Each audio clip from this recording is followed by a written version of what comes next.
Hi y'all, welcome back to my shop for another turning tip. You got to be able to see to be able to turn, so I want to talk about lighting today. My shout out goes out to Ron Kreitenmeyer and Michael Ogden for this suggesting this topic. If you got any ideas for tips, you know the drill, leave them in the comments below. Like everything else about wood turning, this is one wood turner's opinion. I welcome any comments you have about lighting. This is just the way that I do it, and a few thoughts that I've accumulated over the years as I struggle with lighting.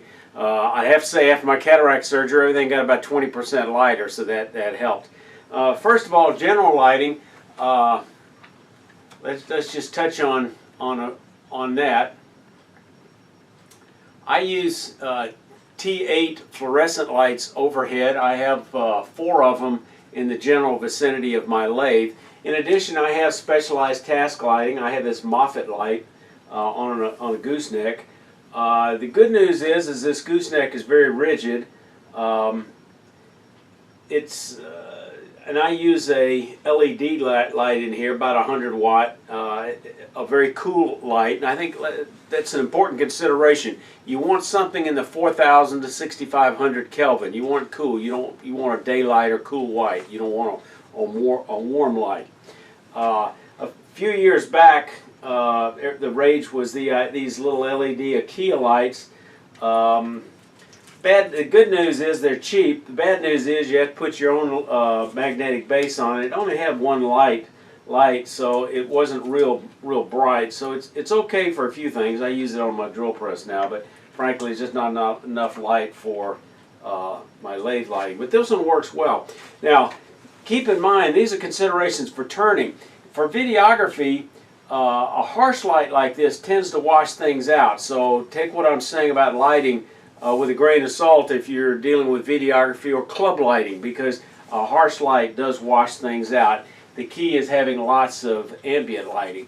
Now overhead I have a shop light, and I'll show you a scene of that has a 100 watt bulb in it that gives me additional lighting, and I can just flick the switch on and off. Sometimes I use it, sometimes I don't, but it does help a little bit. It also helps with my lighting the area for my camera work for these YouTube videos. Now, an alternative to these an alternative to these fluorescent lights are LED tubes that are replacement tubes that are coming out.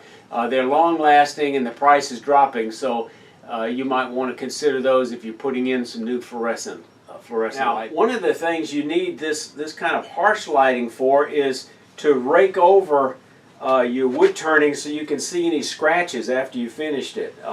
Little story, years ago when I first got into wood turning, I was visiting with Mark Soleil and I showed him a little box I made, and we were outside and he glanced at it and said, "Let me make one little comment here if you don't mind. You really need to work on your sanding a little bit." I think he was a little bit more polished than that, the way he said it, but out in the sunlight it was obvious that the box had a lot of scratches and needed a lot of work. And frankly, I couldn't see them in the shop. That was years ago before I had my cataract surgery. So the point is, this kind of raking light, by raking I mean having it at an angle so it'll pick up any scratches when you're examining it. Also, it doesn't hurt to take it outside, especially if you've got cataracts.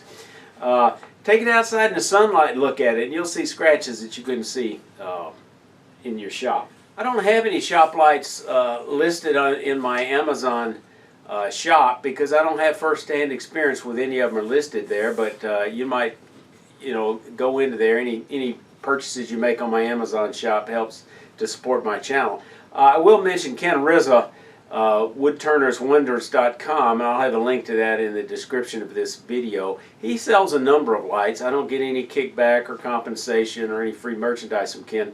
But Ken is a member of my club, and he does have some very nice wood turning products, including several good lights. Early last year, I did a video in collaboration with Rick Morris of Rick Turns on electrical and lighting. If you missed that, you might want to look at that. It's a 3-part series, but part 3 is specifically on electrical and lighting. So you might, I think that's pointing in the right direction. You might click to watch that video. Y'all stay safe. Come on back here.